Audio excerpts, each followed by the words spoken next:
إنما يخشى الله من عباده العلماء إن الله عزيز غفور۔ آج ہم اسماء حسنہ میں سے چوتھے نمبر کے اس میں حسن پر بات کریں گے، اور وہ الملک۔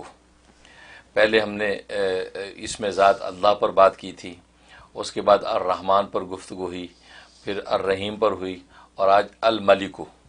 الملک یہ اللہ تبارک و تعالیٰ کے ناموں میں سے ایک نام ہے، اور بڑا خوبصورت نام ہے۔ اور الملک معنی ہوتا ہے بادشاہ، یعنی مطلق بادشاہ، مطلق بادشاہت اللہ تبارک و تعالیٰ کو سجتی ہے۔ اور الملک جو ہے یہ قرآن کریم میں 5 جگہ آیا ہے۔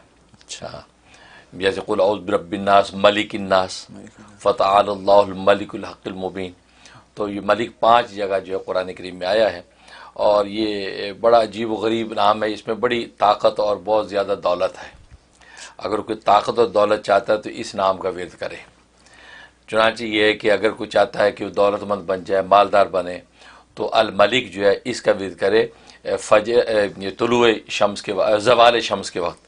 زوال شمس کے وقت جو ہے یہ 120 مرتبہ اس کا ورد کرے۔ جس وقت زوال کا ٹائم ہو رہا ہوتا ہے اس وقت یہ 120 مرتبہ اس کا جو کرے، اور اول آخر جو ہے وہ 11 مرتبہ جو ہے درود شریف کے ساتھ۔ تو یہ انشاءاللہ، اور یہ 90 دن کی نیت سے شروع کر لے، بہت زبردست کے فوائد ہے کہ انسان کو اللہ تبارک و تعالیٰ مالدار بنا دیتے ہیں۔ اور دوسرا اس کے اندر جو ہے نفس کو قابو کرنے کی بڑی طاقت ہے۔ اگر انسان کا نفس جو بے روی کا شکار ہے، یا کسی بچے کا، بچی کا، یا کسی بھی فیملی کا فرد، یا ہسبینڈ ہے، بیوی ہے، نفس بے روی کا شکار ہے، لہذا شہوات کے اندر، ناجائز خواہشات کے اندر پڑا رہتا ہے، یا خود آدمی سوچتا ہے کہ یار میرا نفس جو بڑا بے قابو رہتا ہے، خواہشات اور نفسانی شہوات کے اندر پڑتا ہے، اس کو کیسے قابو کروں؟ اس کے لیے اس میں بڑی زبردست تاثیر ہے کہ یہ جو ہے الملک کو جو ہے یا ملکو کے نام سے جو ہے یا ملکو کا ورد کریں 313 مرتبہ۔ ہاں، اگر اس آدمی کے نام کے اعداد پتہ ہوں تو بہت اچھا ہے، تو اس اعداد کے مطابق کرے، ورنہ 313 مرتبہ روزانہ جو ہے یہ پڑھ کے دم کرے، پانی دم کر کے پی لے، اور یہ 92 ڈیز کی نیت سے شروع کرے۔ نفس اس کے قابو میں آ جائے گا، زبردست جو ہے اس کو منافع ہوں گے، روحانی ترقی بھی ہوگی، کیونکہ روحانی ترقی کا مدار نفس کے قابو کرنے پہ ہے۔ تبھی امام غزالی رحمہ اللہ تعالیٰ فرماتے ہیں کہ نفس کی گردن پہ پہلا قدم رکھو تو دوسرا قدم جنت میں ہوتا ہے۔ تو یہ اس کا فائدہ ہے۔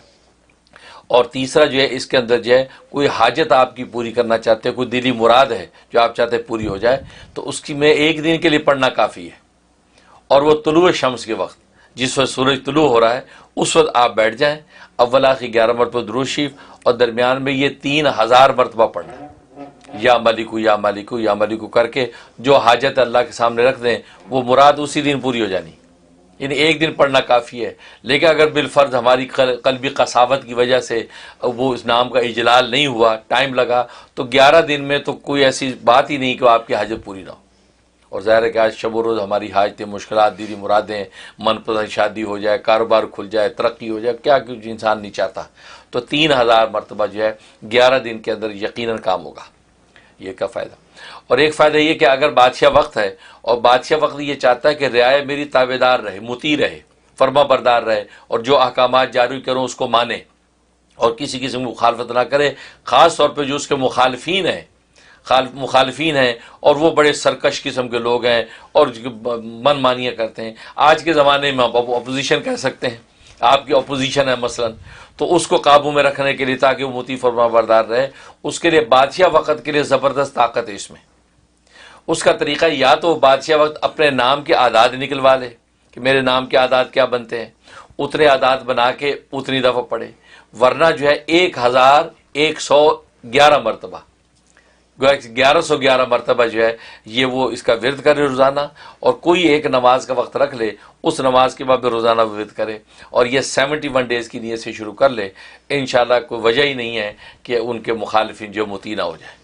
سبحان اللہ، اس میں بڑی زبردست طاقت کو الملک جو ہے وہ بادشاہ ہے، طاقت، تو یہ اس میں فائدہ ہوتا ہے۔